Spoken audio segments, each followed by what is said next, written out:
আকাশবাণী খবর পড়ছি দেবব্রত মণ্ডল। প্রথমে বিশেষ বিশেষ খবর। বিদেশ সচিব বিক্রম মিশ্রি বলেছেন, পাকিস্তানের সঙ্গে সংঘর্ষ বিরতির ব্যাপারে বোঝাপড়া হলেও পাকিস্তানি সেনা বারবার অস্ত্রবিরতি লঙ্ঘন করছে। পরিস্থিতির গুরুত্ব উপলব্ধি করে সংঘর্ষ বিরতি লঙ্ঘনের সমাধানে পাকিস্তানকে উপযুক্ত পদক্ষেপ নিতে বলেছে ভারত। অপারেশন সিঁদুরের চতুর্থ দিনে ভারত ও পাকিস্তানের মধ্যে সংঘর্ষ বিরতির ঘোষণা পর্যালোচনায় আগামীকাল দুদেশের মধ্যে ডিজিএমও পর্যায়ের বৈঠক। ভারত ও পাকিস্তানের মধ্যে সংঘর্ষ বিরতি ঘোষণার পরপরই প্রধানমন্ত্রী নরেন্দ্র মোদী নতুন দিল্লিতে তার বাসভবনে একটি উচ্চ পর্যায়ের বৈঠক করেন। আজ জাতীয় প্রযুক্তি দিবস।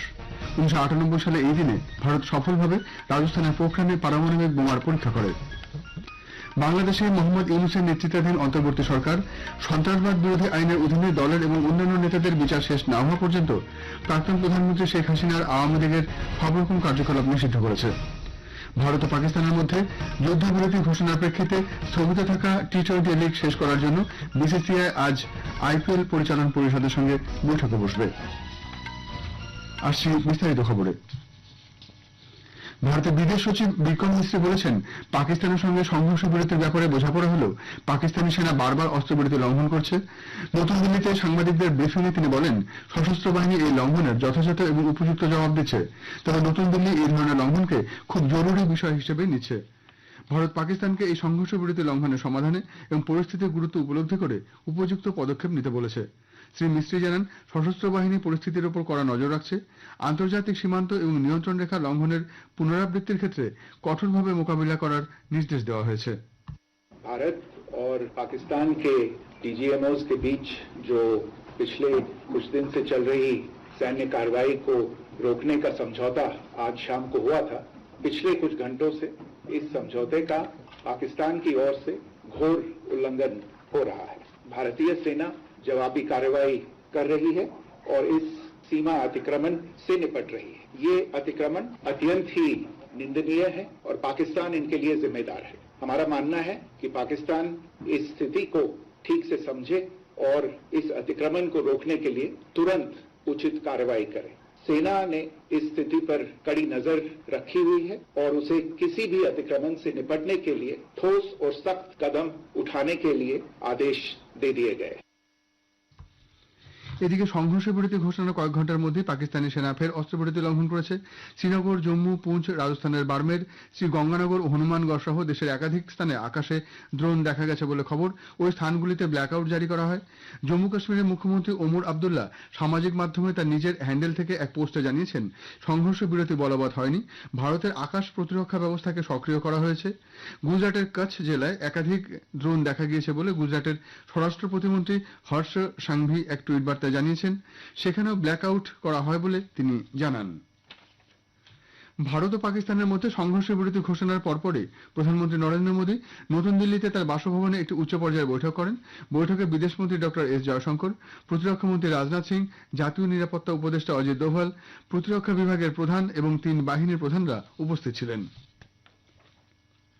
রাষ্ট্রসংঘের মহাসচিব আন্তোনিও গুতেরেস ভারত ও পাকিস্তানের মধ্যে সংঘর্ষ বিরতিকে স্বাগত জানিয়েছেন। তিনি বলেছেন, দুই দেশের মধ্যে উত্তেজনা কমানোর এটি একটি ইতিবাচক পদক্ষেপ। মহাসচিবের মুখপাত্র স্টেফান দুজারিক বলেছেন, গুতেরেস আশা করেন স্থায়ী শান্তির জন্য এই সংঘর্ষ বিরতি বিশেষ অবদান রাখবে এবং দুই দেশের মধ্যে দীর্ঘদিনের জটিল সমস্যার সমাধানে অনুকূল পরিবেশ তৈরি করবে। ব্রিটেনও ভারত ও পাকিস্তানের মধ্যে সংঘর্ষ বিরতিকে স্বাগত জানিয়েছে। প্রধানমন্ত্রী কিয়ের স্টারমার বলেছেন, ব্রিটেন গত কয়েকদিন ধরে দুই দেশের সঙ্গে যোগাযোগ বজায় রেখেছে। ভারত ও পাকিস্তান চলতি সামরিক অভিযান এবং সংঘর্ষ অবিলম্বে স্থগিত রাখার ব্যাপারে সম্মত হয়েছে। গতকাল নতুন দিল্লিতে এক প্রেস ব্রিফিংয়ে বিদেশ সচিব বিক্রম মিশ্রি ঘোষণা করেন। তিনি বলেন, সংঘর্ষ বিরতি নিয়ে পাকিস্তানের সামরিক অভিযান বিষয়ক মহানির্দেশক ডিজিএমও ভারতের সংশ্লিষ্ট আধিকারিককে ফোন করেন। আলোচনাতে স্থির হয়েছে যে দুপক্ষই স্থল, জল এবং আকাশ 3 ক্ষেত্রেই সামরিক অভিযান স্থগিত রাখবে। সে মতো দুপক্ষই সশস্ত্র বাহিনীকে প্রয়োজনীয় নির্দেশ দিয়েছে। আগামীকাল দুদেশের মধ্যে ডিজিএমও পর্যায়ের বৈঠক। অপারেশন সিঁদুরে ভারতের সশস্ত্র বাহিনী পাকিস্তানের আক্রমণ এবং প্রতিরক্ষা দুই ব্যবস্থাকে পর্যদস্ত করে দিয়েছে বলে ভারতীয় সামরিক বাহিনীর তরফে জানানো হয়েছে। গতকাল বিদেশ সচিবের প্রেস ব্রিফিং এর পরই সশস্ত্র বাহিনীর তরফে এক সাংবাদিক সম্মেলন করা হয়। ভারতীয় সেনার তরফে কর্নেল সুফিয়া কুরেশি বলেন, ভারতীয় সেনা মূলত জঙ্গি শিবির এবং প্রশিক্ষণ কেন্দ্রগুলি লক্ষ্য করে আক্রমণ চালিয়েছে। ভারত বিরোধী কার্যকলাপ ও শিবিরগুলি থেকে চালানো হচ্ছিল বলে তিনি জানান। কোন রকম ধর্মীয় স্থানকে নিশানা করা হয়নি, তবে পাকিস্তানের বেশ কিছু সামরিক পরিকাঠামো ধ্বংস করা হয়েছে। इंडियन आर्म फोर्सेस ने पाकिस्तान को बहुत भारी नुकसान पहुंचाया, उनके मिलिट्री इंफ्रास्ट्रक्चर्स को, चाहे वो लैंड एसेट्स हो या फिर उनके एयर एसेट्स। यही नहीं, इंडियन आर्म फोर्सेस ने पाकिस्तान की एयरफील्ड्स स्कर्दू, जकोबाबाद, सरगोदा और बुलारी को बहुत नुकसान पहुंचाया। इसके अलावा पाकिस्तान के air defence system, radar system, उनको भी एयर स्पेस में अनटेनेबल किया। लाइन ऑफ कंट्रोल के पास पाकिस्तान के command and control, logistic installations और उनके मिलिट्री इंफ्रास्ट्रक्चर, मिलिट्री पर्सनल का इतना भारी नुकसान हुआ कि पाकिस्तान की ऑफेंसिव व डिफेंसिव कैपेबिलिटी को नष्ट कर दिया गया। পাকিস্তানের তরফে ভারতের S-400 এবং ব্রাহ্মস ক্ষেপণাস্ত্র কেন্দ্র ধ্বংস করে দেওয়া হয়েছে বলে যে দাবি করা হয়েছিল তা সম্পূর্ণ মিথ্যা বলেও কর্নেল কুরেশি জানান। পাশাপাশি শীর্ষা, জম্মু, পাঠানকোট, ভাতিন্দা, নালিয়া এবং ভুজে ভারতীয় বায়ুসেনার ঘাঁটির ক্ষতি করা নিয়েও পাকিস্তান মিথ্যা প্রচার চালিয়েছে বলে তিনি জানান। সাংবাদিক বৈঠকে বায়ুসেনার উইং কমান্ডার ভূমিকা সিং বলেন, ভারতীয় সেনা পাকিস্তানের মসজিদগুলি লক্ষ্য করে হামলা চালিয়েছে, সেই দাবিও সম্পূর্ণ মিথ্যা। বিদেশমন্ত্রী ডক্টর এস জয়শঙ্কর বলেছেন যে দুই দেশ সংঘর্ষ বিরতির ব্যাপারে সহমতে পৌঁছেছে। এক সোশ্যাল মিডিয়া পোস্টে তিনি জানিয়েছেন, ভারত সবসময় সব ধরনের সন্ত্রাসবাদের বিরুদ্ধে কঠোর ও আপোষহীন মনোভাব বজায় রেখেছে, ভবিষ্যতেও একই ধরনের দৃষ্টিভঙ্গি বজায় রাখবে। কেন্দ্রীয় স্বরাষ্ট্র সচিব গোবিন্দ মোহন গতকাল ভিডিও কনফারেন্সিং এর মাধ্যমে পাকিস্তানের সীমান্তবর্তী রাজ্যগুলির মুখ্য সচিবদের সঙ্গে বৈঠক করেছেন। বৈঠকে একদিকে যেমন তাদের সতর্ক থাকতে বলা হয়েছে, অপরদিকে তেমনি সীমান্তের ওপর থেকে কোনো গুলি চালানোর ঘটনা ঘটলে অসামরিক প্রতিরক্ষা ব্যবস্থা সক্রিয় করার কথাও জানানো হয়েছে। ভারত ও পাকিস্তানের মধ্যে সংঘর্ষ বিরতির ঘোষণার কয়েক ঘন্টা পরেই এই বৈঠক হয়। খবর শুনছেন আকাশবাণী থেকে। আমাদের সংবাদ শোনা যাবে ইউটিউব চ্যানেল আকাশবাণী সংবাদ বাংলা, ফেসবুক ও ইনস্টাগ্রাম আকাশবাণী সংবাদ কলকাতা এবং এক্স হ্যান্ডেল AIR নিউজ কলকাতাতে। আজ জাতীয় প্রযুক্তি দিবস। 1998 সালে এই দিনে ভারত সফলভাবে রাজস্থানের পোখরানে পারমাণবিক বোমার পরীক্ষা করে। এই দিনটি দেশের অগ্রগতি ও প্রযুক্তিগত উন্নয়নে গুরুত্বপূর্ণ ভূমিকা স্মরণ করিয়ে দেয়। এই দিনেই ভারতের প্রথম দেশীয় বিমান হংস 3 এর সূচনা।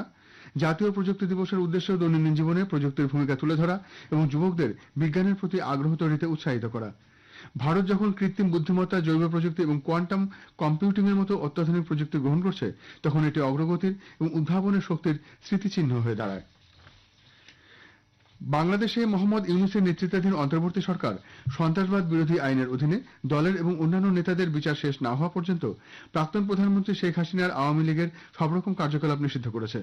ঢাকার যমুনা স্টেট গেস্ট হাউসে গতরাতে উপদেষ্টা মণ্ডলীর এক বৈঠকে এই সিদ্ধান্ত নেওয়া হয়। উপদেষ্টা মণ্ডলী আন্তর্জাতিক অপরাধ ট্রাইব্যুনাল আইনে সংশোধিত অনুমোদন দিয়েছে। এর ফলে কোন রাজনৈতিক দল, তার সহযোগী সংস্থা বা সমর্থকদের শাস্তির বিধান রয়েছে। এর জন্য প্রয়োজনীয় বিজ্ঞপ্তি পরবর্তী কর্মদিবসে জারি করা হবে। ভারত পাক উত্তেজনার মধ্যেই পাকিস্তানে আবারও হামলা চালালো বালুচ লিবারেশন আর্মি। পাকিস্তানের সেনা ও পুলিশকে লক্ষ্য করে বালুচিস্তানের 39টি জায়গায় হামলা চালিয়েছে বলে এক বিবৃতিতে তারা জানিয়েছে। এর মধ্যে পুলিশ স্টেশন দখল, প্রধান রাস্তাগুলিতে অবরোধ, চোরদের গ্রেপ্তার, দখলদারের পাকিস্তানি বাহিনীর উপর হামলা এবং খনিজ সম্পদ লুটের সঙ্গে জড়িত কনভয়গুলির উপর হামলার খবর রয়েছে। বালুচ লিবারেশন আর্মির মুখপাত্র জিহাদ বালুচ আরও জানিয়েছেন যে তাদের অপারেশন এখনো চলছে। মার্কিন যুক্তরাষ্ট্র ইরান আজ ওমানে পারমাণবিক কর্মসূচি নিয়ে নতুন করে বৈঠকে বসবে। মার্কিন প্রেসিডেন্ট ডোনাল্ড ট্রাম্পের উপসাগরীয় অঞ্চল সফরের প্রাক্কালে এই বৈঠককে তাৎপর্যপূর্ণ বলে মনে করা হচ্ছে। BCCI সহসভাপতি রাজীব শুক্লা বলেছেন, ভারত ও পাকিস্তানের মধ্যে যুদ্ধবিরতি ঘোষণার প্রেক্ষিতে স্থগিত থাকা T20 লিগ শেষ করার জন্য সময়সূচি নিয়ে বোর্ড আজ IPL পরিচালন পরিষদের সঙ্গে বৈঠকে বসবে। গত শুক্রবার ভারত পাকিস্তান দুদেশের মধ্যে উত্তেজনার প্রেক্ষিতে 16টি ম্যাচ বাকি থাকতেই IPL স্থগিত করে দেওয়া হয়। এর মধ্যে 12টি লিগ পর্যায়ের এবং 4টি প্লে অফ পর্যায়ের ম্যাচ। শেষ করার আগে বিশেষ খবর আরেকবার। বিদেশ সচিব বিক্রম মিস্ত্রি বলেছেন, পাকিস্তানের সঙ্গে সংঘর্ষ বিরতির ব্যাপারে বোঝাপড়া হলেও পাকিস্তানি সেনা বারবার অস্ত্রবিরতি লঙ্ঘন করছে।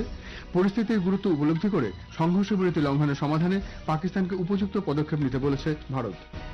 অপারেশন সিঁদুরের চতুর্থ দিনে ভারত ও পাকিস্তানের মধ্যে সংঘর্ষ বিরতির ঘোষণা আলোচনায় আগামীকাল দুদেশের মধ্যে DGMO পর্যায়ের বৈঠক। ভারত ও পাকিস্তানের মধ্যে সংঘর্ষ বিরতি ঘোষণার পরপরই প্রধানমন্ত্রী নরেন্দ্র মোদী নতুন দিল্লিতে তার বাসভবনে একটি উচ্চ পর্যায়ের বৈঠক করেন। আজ জাতীয় প্রযুক্তি দিবস। 1998 সালে এই ভারত সফলভাবে রাজস্থানের পোখরানে পারমাণবিক বোমার পরীক্ষা করে। খবর এখনকার মতো এ পর্যন্ত। এরপরেই শুনুন স্থানীয় সংবাদ।